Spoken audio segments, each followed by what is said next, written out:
مفہوم وہی ہوتا ہے، الفاظ تھوڑے مختلف ہوتے ہیں، لیکن آئیڈیا وہی ہوتا ہے۔ جس سے سورۃ البقرہ میں بنی اسرائیل کے ساتھ بحث ہوتی ہے، ایک خاص موڑ تک پہنچ جاتی ہے، تو اس کے بعد ان کے سامنے یوں کہیں نتیجہ بحث ان کے سامنے رکھ دیا جاتا ہے ان الفاظ میں کہ ان الذین آمنوا والذین ہادوا والنصارى والصابئین، یہ جو مختلف گروہوں میں انسان بٹے ہوئے ہیں، ان سب کو قرآن کریم کی جانب سے یہ اعلان ان تک پہنچایا جاتا ہے کہ من آمن باللہ والیوم الآخر وعمل صالحا فلہم اجرہم عند ربہم ولا خوف علیہم ولا هم یحزنون، کہ اصل جو دار و مدار ہے نجات کا وہ ایمان اور عمل صالح پر ہے۔ اس آیت سے بعض لوگوں نے وحدت ادیان کے لیے بھی استدلال کیا ہے، بعض لوگوں نے اہل کتاب کے لیے ایمان بالرسالت کے ضروری نہ ہونے کی بات بھی کی ہے۔ یہ ساری غلط فہمیاں ہیں، مولانا اصلاحی نے خود اس پر کافی تفصیلی وضاحت کی ہے، اس بات کی غلطی ثابت کی ہے، لیکن وہ بحث ہم کسی اور وقت کے لیے چھوڑ دیتے ہیں۔ فی الحال تو ہم ان کا جو تصور نظم ہے اس کی وضاحت کر رہے ہیں۔ تو وہ کہتے ہیں کہ یہاں تک یوں کہیں کہ اس باب کی جو پہلی فصل ہے وہ پوری ہو جاتی ہے، اس کے اختتام پر ان کو بتا دیا جاتا ہے بنی اسرائیل کو کہ اصل چیز ایمان اور عمل صالح ہے۔ اس کے بعد پھر بحث شروع ہوتی ہے، وَإِذْ أَخَذْنَا مِيثَاقَكُمْ، اور اس کے بعد جب بحث پھر ایک دفعہ کلائمیکس تک پہنچ جاتی ہے، تو اس کے بعد وہاں آخر میں یہ بات آتی ہے کہ ان لوگوں کا تو خیال ہے کہ جہنم کی آگ ان کو نہیں چھوئے گی مگر گنتی کے چند دن، لیکن ایسا نہیں ہے۔ اللہ تعالیٰ کے نزدیک جو نجات ہے وہ ایمان اور عمل صالح ہے۔ بلا من کسب سیئۃ وأحاطت به خطیئته فأولئک اصحاب النار هم فیها خالدون، جس نے برائی کمائی اور اس کی برائی نے اس کا احاطہ کیا تو یہ لوگ تو جہنم میں جائیں گے، وہاں ہمیشہ رہیں گے۔ والذین آمنوا وعملوا الصالحات اولئک اصحاب الجنہ هم فیها خالدون، اور جن نے ایمان اور عمل صالح کی راہ اختیار کی تو یہ جنت والے ہیں اور وہاں یہ ہمیشہ رہیں گے۔ تو اس طرح دوسری فصل کے اختتام پر پھر ان کو یہ بتا دیا گیا کہ اصل چیز ایمان اور عمل صالح ہے۔ اسی طرح آگے بھی ترجیح کی آیات آپ کو نظر آتی ہیں، مثال کے طور پر فرمایا ہے کہ وقالوا كونوا هودا او نصارى تهتدوا، کہتے ہیں یا یہودی بن جاؤ یا نصارہ میں شامل ہو جاؤ، مسیحیوں میں، تو تم سیدھی راہ پر آ جاؤ گے، تم راہ پالو گے۔ ایسا نہیں ہے، یہ تو ان کہ یوں کہیں کہ تصورات ہیں جو انہوں نے خود گھڑے ہوئے ہیں، بلکہ اصل چیز یہ ہے بلا من اسلم وجہہ للہ وہو محسن، کہ جس نے اپنا سر اللہ کے آگے جھکا دیا اور وہ نیکوکار ہے، تو اللہ تعالیٰ ان کو یہ نجات کی بشارت دیتا ہے اور جنتیں ان کے لیے ہیں۔ تو اس طرح مختلف پیرایوں میں بار بار یہ بات آتی ہے۔ اس کو مولانا اصلاحی ترجیح کی آیت کہتے ہیں، اور اس کو وہ صورت کا نظم بیان کرنے میں یعنی اس سے مدد لیتے ہیں اور کہتے ہیں کہ یہ سرا پکڑنے میں آپ کی مدد کرتے ہیں۔ اسی طرح بعض اوقات جو لمبی صورتیں ہیں خصوصاً اس کے اختتام پر مولانا اصلاحی بتاتے ہیں کہ اب یہاں سے خاتمہ صورت کی آیتیں شروع ہوتی ہیں، جیسے سورۃ البقرہ کے آخر میں للہ ما فی السماوات و ما فی الارض وان تبدوا ما فی انفسکم او تخفوه یحاسبکم به اللہ فیغفر لمن یشاء ویعذب من یشاء واللہ علی کل شیء قدیر آمن الرسول۔ تو یہ اور اس کے بعد دعا، یہ جو آخری آیات ہیں ان کو مولانا اصلاحی خاتمہ سورت کی آیات کہتے ہیں۔ خاتمہ سورت کی آیات کے لیے مولانا اصلاحی بعض اوقات اس سے بھی استدلال کرتے ہیں کہ یہاں سے دیکھیں سورت کا یہاں تک جو قافیہ تھا، جو الفاظ جن پر سورت کی آیات کا اختتام ہوتا تھا وہ اور طرح سے تھا، اب یہاں سے اچانک اس میں تبدیلی آ گئی اور یہاں سے گویا اب ایک نیا پہلو شروع ہوا اور وہ سورت کے اختتام تک ہے، تو اس کو وہ خاتمہ سورت کا نام دے دیتے ہیں۔ جیسے مثال کے طور پر ایک بڑی خوبصورت مثال سورت فاطر میں ہے، جہاں آیات کا اختتام اس طرح کے الفاظ پر ہوتا ہے، بصیر، کبیر، حریر، کفور، صدور، لیکن پھر آخر میں یہ تبدیل ہو جاتے ہیں، یہاں سے بالکل یعنی وہ جو انداز ہے وہ تبدیل ہو جاتا ہے، ولا یزید الکافرین کفرہم الا خسارا۔ اب وہ خسارہ، اس کے بعد غرورا، غفورا، نفورا، تحویلا، قدیرا، بصیرا۔ تو یہ مولانا اصلاحی کہتے ہیں یہ اس طرح کی چیزیں ہوتی ہیں جو آپ کو آپ کی توجہ کھینچتی ہیں، جب آپ ان پر غور کرتے ہیں تو آپ سمجھ میں آپ کے آ جاتا ہے کہ یہاں اب بحث مڑ گئی ہے اور یہاں سے خاتمہ شروع ہو جاتا ہے۔ اچھا، یہ بحث کا واپس مڑ جانا، عود علی البدا جس کو مولانا اصلاحی کہتے ہیں، یعنی واپس اس بات کی طرف جس سے بات شروع ہوئی تھی، جس موضوع سے بات شروع ہوئی تھی سورت کے اختتام میں بعض اوقات اسی کی طرف واپس بحث لوٹ جاتی ہے، تو اس کو عود علی البدا کا نام وہ دیتے ہیں۔ اس کی کئی مثالیں وہ ذکر کرتے ہیں، مثال کے طور پر سورت الصافات میں شروع میں آتا ہے فاستفتہم، ان سے پوچھ لیجئے، اہم اشد خلقا ام من خلقنا، یہ سوال ان سے پوچھ لیجئے کہ ان کا پیدا کرنا مشکل ہے یا ان کے علاوہ ہم نے جو بہت کچھ اور پیدا کیا ہے۔ پھر سورت کافی طویل سورت ہے، اس میں بہت ساری باتیں آتی ہیں، بہت سارے انبیاء کے واقعات بھی آتے ہیں، جنت اور دوزخ کا ذکر بھی آتا ہے، اہل جنت اور اہل دوزخ کا ذکر بھی آتا ہے، لیکن آخر میں پھر بات آتی ہے فاستفتہم الربک البنات ولہم البنون، ان سے پوچھ لیجئے کہ کیا تیرے رب کے لیے بیٹیاں ہوں گی جیسے ان کا دعویٰ ہے، اور یہ خود اپنے لیے بیٹے چاہیں گے، وہ جو مشرکین کا عقیدہ تھا۔ تو وہاں فاستفتہم اور یہاں فاستفتہم، مولانا اصلاحی کہتے ہیں وہاں سے بحث شروع ہوئی تھی، کلائمیکس تک پہنچ گئی، انتہا تک پہنچ کر اب بحث واپس مڑ رہی ہے، تو پھر اس سوال کی طرف آ جاتے ہیں۔ اسی طرح سورۃ الزمر میں مثال کے طور پر شروع کے حصے میں آتا ہے وَإِذَا مَسَّ الْإِنسَانَ ضُرٌّ، جب انسان کو کوئی تکلیف پہنچتی ہے یہ اپنے رب کو پکارتا ہے، پھر جب وہ تکلیف اللہ اس سے دور کر دیتا ہے، یہ اللہ کے ساتھ شرک شروع کر دیتا ہے اور خدا گھڑ کر اللہ کے ساتھ شریک بنا لیتا ہے۔ بحث آگے بڑھتی ہے، توحید کی مزید وضاحت ہوتی ہے کافی تفصیل سے، سورت کے آخر میں پھر بات یہ آ جاتی ہے فَإِذَا مَسَّ الْإِنسَانَ ضُرٌّ، بس جب انسان کو کوئی تکلیف پہنچتی ہے تو یہ ہمیں پکارتا ہے، پھر جب ہم وہ تکلیف اس سے دور کرتے ہیں، کہتے ہیں یہ تو میرے پاس ایک خاص علم تھا، یہ تو میری صلاحیتوں کا نتیجہ ہے، میں نے یہ کیا ہے، میں یوں ہوں، میں یوں ہوں، تو گویا خود پرستی میں مبتلا ہو جاتا ہے۔ اس طرح وہ بحث اس کے ساتھ واپس جڑ جاتی ہے۔ عود علی البدع کی مثال یہ جو آخری صورتیں ہیں آخری دو پاروں میں، اس میں بہت خوبصورت مثالیں ملتی ہیں۔ ویسے تو صورت یاسین میں بھی اس کی مثال ملتی ہے کہ ابتدا میں قرآن حکیم، حکمت والے قرآن کی شہادت پیش کی جاتی ہے، اس کی گواہی پیش کی جاتی ہے، انک لمن المرسلین والقرآن الحکیم، یہ حکمت والا قرآن اس بات پر گواہ ہے کہ یقیناً آپ اللہ کے رسولوں میں سے ہیں۔ صورت میں بحث بڑھتی ہے، آگے انتہا تک پہنچ جاتی ہے، واپس مڑتی ہے، تو صورت کے آخر میں پھر یہ بات آ جاتی ہے وما علمناہ الشعر، کہ ہم نے اس پیغمبر کو شعر نہیں سکھایا، یہ شاعر نہیں ہے، وما ينبغی لہ، اور نہ ہی شعر ان کے ساتھ یعنی ان کے مرتبے کے ساتھ اس کی کوئی مناسبت بنتی ہے۔ ان هو الا ذکر للعالمین، یہ قرآن تو اصل میں یاد دہانی ہے سب لوگوں کے لیے۔ تو شروع میں قرآن کا ذکر، پیغمبر کی رسالت کا ذکر، آخر میں پھر کہ یہ شاعر نہیں ہے اور یہ جو قرآن ہے یہ اللہ کی جانب سے یاد دہانی ہے تم لوگوں کے لیے۔ آخری جو دو پارے ہیں ان میں کئی مثالیں ملتی ہیں، مثال کے طور پر سورۃ القلم میں ابتدا میں کہا کہ یہ لوگ آپ کو مجنون سمجھتے ہیں، اللہ تعالیٰ کی نعمت ہے آپ پر، آپ مجنون نہیں ہیں، اور پھر جب بحث اختتام تک پہنچتی ہے تو آخر میں پھر فرماتے ہیں کہ یہ جو کفار ہیں یہ جب یہ قرآن سنتے ہیں تو کہتے ہیں انہو لمجنون، کہ یہ تو مجنون ہے۔ اسی طرح الحاقہ، ایک سچائی، ایک حقیقت کا ذکر، یعنی قیامت جو آنے والی ہے اس کا ذکر الحاقہ سے شروع ہو جاتا ہے اور پھر تفصیل ہوتی ہے، پھر آخر میں پھر کہتے ہیں انہو لحق الیقین، یقیناً یہ بات جو ہے یہ ایک سچائی ہے، ایک حقیقت ہے۔ تو اس طرح کی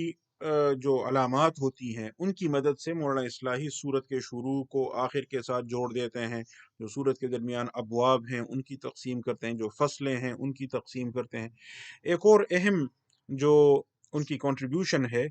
اور جس سے وہ کافی مدد لیتے ہیں، بالخصوص جو مدنی صورتیں ہیں، جو طویل صورتیں ہیں، ان کے نظم کے تعین میں وہ تبیین والی آیات ہیں۔ تبیین سے مراد توضیح، ایکسپلینیشن کی جو آیات ہیں۔ مولانا اصلاحی یہ فرماتے ہیں کہ جو لمبی صورتیں ہیں ان میں بعض اوقات یہ ہوتا ہے کہ شروع میں کچھ احکام ذکر ہوئے ہوتے ہیں، بعد میں ان احکام کے متعلق کچھ سوالات پیدا ہوتے ہیں، کچھ مزید وضاحت طلب کی جاتی ہے۔ اللہ تعالیٰ نے چونکہ اپنے ذمے یہ لیا ہے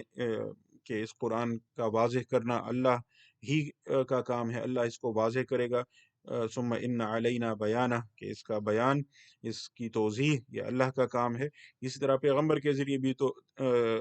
تبیین ہوتی ہے، جیسے لتبین للناس ما نزل الیہم والی آیت میں ہے، اس پر بھی الگ سے ہم انشاءاللہ بات کریں گے۔ لیکن یہاں جو قرآن کے اندر تبیین کی آیات ہیں، مولانا اصلاحی اس سے کس طرح استدلال کرتے ہیں، وہ کہتے ہیں کہ یہ اس طرح گویا وہ جو احکام ابتدا میں ذکر کیے گئے ہیں یہ اس کے ساتھ توضیحی احکام ہو جاتے ہیں، تو ان کا آپس میں تعلق، وہ ایک احکام کے پہلو سے بہت دلچسپ، اس میں بعض سوالات بھی پیدا ہوتے ہیں اور بعض نئے نکات بھی سامنے آتے ہیں، اور سورت کا نظم واضح کرنے میں بھی اس سے مدد ملتی ہے۔ مثال کے طور پر سورۃ البقرہ میں روزے کے احکام جہاں ذکر ہیں، یا ایھا الذین آمنوا کتب علیکم الصیام، اس کے بعد کچھ وقفے کے بعد جو آیت نازل ہوئی شہر رمضان الذی انزل فیہ القرآن، اس کے بعد توضیح کا مرحلہ آتا ہے، تو اس میں پہلے اس بات کا ذکر ہوتا ہے کہ اللہ تعالیٰ کے بندوں کو بتائیے کہ اللہ ان کے قریب ہے، اور آپ اللہ سے سوال کرتے ہیں تو اللہ جواب دیتے ہیں۔ یہ اس کا تعلق دعا کے ساتھ بھی ہے، اور اس کا تعلق مولانا اصلاحی فرماتے ہیں کہ جو توضیحی سوالات، تو وضاحت طلب سوالات ہیں، تو ان کی وضاحت کے لیے جو جواب اللہ نے دیا ہے اس کے ساتھ بھی ہے۔ تو یہیں روزوں کے متعلق ایک سوال کا جواب آ جاتا ہے، اور کہ روزے کی رات میں جو تعلق ہے اپنی اہلیہ کے ساتھ، بیوی کے ساتھ، تو اس کی اجازت ہے، اور اسی طرح فجر تک کھانے پینے کی اجازت ہے، اور اس کے ساتھ اعتکاف کے حکم کی بھی وضاحت ہو گئی، اور اس کے بعد فرمایا یبین آیاتہ للناس لعلہم یتقون، اللہ تعالیٰ اپنے بندوں کے لیے، لوگوں کے لیے اپنی آیات کی وضاحت کرتا ہے تاکہ وہ اللہ کی نافرمانی سے بچیں۔ اس کے بعد انفاق اور جہاد سے متعلق احکام ہیں، پھر ان کی توضیح مزید آتی ہے، مولانا اصلاحی کہتے ہیں، تو وہاں آخر میں آتا ہے کذالک یبین اللہ لکم الآیات لعلکم تتفکرون۔ اسی طرح مزید آتا ہے یبین آیاتی للناس لعلہم یتذکرون۔ اسی طرح پھر طلاق کے احکام ہیں، اور پھر اس کے بعد وہ حافظوا علی الصلوات، نمازوں کی حفاظت کا حکم آتا ہے، اور صلاۃ خوف کا ذکر آتا ہے، اس کے بعد پھر طلاق کی آیات آتی ہیں۔ تو مولانا اصلاحی کہتے ہیں کہ یہ آیات بعد میں آئی ہیں، اور یہ توضیح مزید کے لیے آئی ہیں، اور اسی لیے ان آیات میں آخر میں فرمایا ہے کذالک یبین اللہ لکم آیاتہ لعلکم تعقلون۔ یہ نقطہ جو ہے کہ یہ جو توضیح والی آیات ہیں یہ بعد میں نازل ہوئی ہیں، یہ بہت اہم ہے، کیونکہ اس سے پہلے جو طلاق والی آیات ہیں اور بیوہ کی عدت والی آیت بھی اس میں آتی ہے، تو اس میں ذکر ہے کہ والذین یتوفون منکم ویذرون ازواجا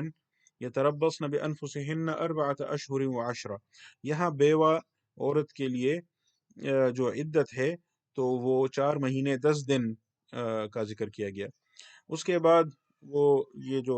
طلاق والی مزید آیات ہیں، اور پھر وہ نماز والی آیت ہے، اس کے بعد پھر طلاق والی آیت ہے، تو اس میں پھر عدت کا ذکر آتا ہے، بیوہ کی عدت، اس میں پھر بیوہ کے متعلق آیت آتی ہے جس کو بعض مفسرین نے بیوہ کی عدت سے متعلق قرار دیا ہے، وہاں ہے والذین یتوفون منکم ویذرون ازواجا وصیۃ لازواجہم متاعا الی الحول، تو یہاں 1 سال کا ذکر ہے۔ تو بعض مفسرین نے یہ رائے قائم کی ہے کہ ابتدا میں بیوہ کی عدت 1 سال تھی، بعد میں 4 مہینے 10 دن کر دی گئی۔ اس پر ایک سوال یہ بھی پیدا ہوتا ہے کہ ایک ہی صورت کے اندر اگر ناسخ اور منسوخ آیتیں موجود ہیں، تو عموماً یہ ہوا ہے کہ منسوخ آیت پہلے ہے، بعد میں آنے والی آیت ناسخ ہے، تو اگر یہ آیت جو 1 سال والی ہے، اگر یہ منسوخ ہو چکی ہے تو اس کو تو پہلے رکھا جانا چاہیے تھا۔ اس کے علاوہ یہ کہ اس میں تو عدت کا، یعنی خود کو نکاح سے روکے رکھنے کا تو ذکر ہی نہیں ہے۔ مولانا اصلاحی یہ کہتے ہیں کہ نہیں، یہ اس میں بیوہ کی عدت کا ذکر نہیں ہے، بلکہ اس کے لیے 1 سال کے نفقے کا ذکر ہے، اس کے لیے وصیت کا حکم ہے کہ شوہر اپنی عورتوں کے لیے وصیت کیا کریں 1 سال کے خرچے کی۔ یہ جو وصیت کا حکم تھا، تو مولانا اصلاحی اس کے قائل ہیں کہ وہ بعد میں جو وراثت کی آیات آئیں، اور ان میں میت کی بیوہ کے لیے بھی حصہ مقرر کیا گیا، اگر اولاد نہ ہو تو 1/4 حصہ 1/4، اور اگر اولاد ہو میت کی تو پھر 1/8 8واں حصہ۔ تو مولانا اسلائی کہتے ہیں اس سے یہ جو وصیت کا حکم ہے یہ پھر منسوخ ہو گیا بعد میں، یہ الگ بات ہے۔ لیکن وہ جو عدت ہے 4 مہینے 10 دن کی، وہ آیت پہلے نازل ہوئی ہے، اور یہ جو 1 سال کا ذکر ہے یہ بعد میں نازل ہوئی، یہ توضیح مزید کے لیے ہے۔ یہ بات اہم ہے کہ توضیح میں اور نسخ میں کیسے فرق کیا جاتا ہے، اس پر ہم جب نسخ کے تصور پر بات کریں گے تو وہاں اس ایشو کی طرف پھر آئیں گے۔ لیکن تبیین کی آیات آپ کو سورۃ النساء میں بھی ملتی ہیں، مولانا اصلاحی بتاتے ہیں سورت کے شروع میں عورتوں، یتیموں اور اسی طرح وراثت کے متعلق احکام ہیں، درمیان میں بھی کچھ احکام ملتے ہیں جو یہاں سے شروع ہوتے ہیں، یستفتونک فی النساء۔ ویسے اور مولانا اسلائی کہتے ہیں یہ حصہ بعد میں نازل ہوا ہے، لیکن یہ جو آیات ہیں یستفتونک فی النساء، اور کہتے ہیں کہ اس میں جو شروع میں خواتین کے متعلق احکام ذکر کیے گئے ہیں تو ان کی مزید توضیح ہے، لیکن یہاں یبین اللہ کے الفاظ نہیں ہیں۔ البتہ سورت کے آخر میں جو 176 نمبر آیت ہے، بالکل آخری آیت، تو اس میں کلالہ یعنی وہ میت جس کے نہ اوپر کوئی ہو، نہ نیچے کوئی ہو، نہ باپ دادا ہو، نہ بیٹا پوتا وغیرہ،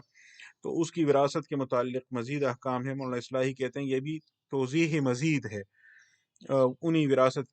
کے احکام کی جو شروع میں ذکر کیے گئے ہیں، اور یہاں آیت میں یبین اللہ لکم ان تضلوا کے الفاظ بھی آئے ہیں۔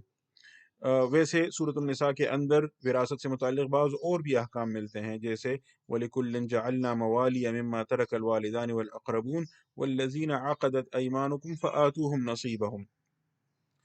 اس کا تعلق بھی وراثت کے ساتھ ہے، ولا کے ساتھ ہے، لیکن مولانا اصلاحی خیر اس آیت کی تعویل کچھ اور طرح سے کرتے ہیں، اس پر بھی کسی اور وقت بات کریں گے انشاءاللہ۔ لیکن یہاں میں اس بات کی طرف اشارہ کرنا چاہ رہا تھا کہ ضروری نہیں کہ توضیحی آیات کے ساتھ یبین اللہ کے الفاظ بھی ذکر ہوئے ہوں، جیسے سورۃ النساء میں یہ 2 مثالیں ہم نے ذکر کی، اس پر بھی غور کی ضرورت ہے۔ تبیین والی آیات کا ذکر سورۃ النور میں بھی مولانا اصلاحی ہمیں دکھاتے ہیں۔ شروع میں جیسے پردے کے احکام ہے، مولانا اصلاحی اس کے قائل ہیں کہ یہ گھر کے اندر کے پردے کا حکم ہے، گھر سے باہر کے پردے کا ذکر وہ کہتے ہیں سورۃ الاحزاب کی آیات میں ہے۔ تو گھر کے اندر کا پردہ وہ کہتے ہیں کس طرح ہوگا، تو اس کے لیے سورۃ النور کے احکام ہیں، آیات ہیں۔ پھر اس سورت کے آخر میں مزید احکام ہیں بچے کے متعلق کہ 3 اوقات میں وہ بھی آتے ہوئے اجازت طلب کریں گے۔ اسی طرح بہت زیادہ جو بوڑھی عورت ہو، جو نکاح کی عمر سے گزر چکی ہو، اس کے متعلق توضیح ہے، اور اسی طرح اکٹھے کھانے کے متعلق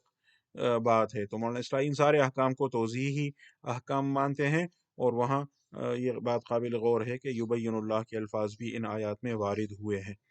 تو بہرحال تبیین اور نسخ کے درمیان کیا فرق ہے، اس پر بھی غور کی ضرورت ہے، انشاءاللہ ہم اس پر بھی بات کریں گے۔ یہاں تو میں صرف یہ بتانا چاہ رہا تھا اس وقت کہ مولانا اصلاحی کس طرح سورت کا نظم متعین کرتے ہیں، اور اس کا نظم متعین کرنے میں کن امور سے مدد لیتے ہیں۔ چند ایک ہی میں نے نشاندہی کی ہے، باتیں اور بھی ہیں، لیکن اس سے بہرحال کسی نہ کسی حد تک اندازہ ہو جاتا ہے کہ وہ سورت کا نظم کس طرح متعین کرتے ہیں۔ اس کے بعد انشاءاللہ ہم اگلی نشست میں اس پر بات کریں گے کہ ایک سورت کا نظم انہوں نے متعین کر لیا، دوسری کا کیا، تیسری کا کیا، اب ان سورتوں کا آپس میں تعلق وہ کیسے بتاتے ہیں اور کس طرح واضح کرتے ہیں کہ یہ آپس میں جوڑے بنتے ہیں، پھر یہ کیسے ایک گروپ بناتے ہیں۔ انشاءاللہ اگلی نشست میں اس پر ہم گفتگو کریں گے۔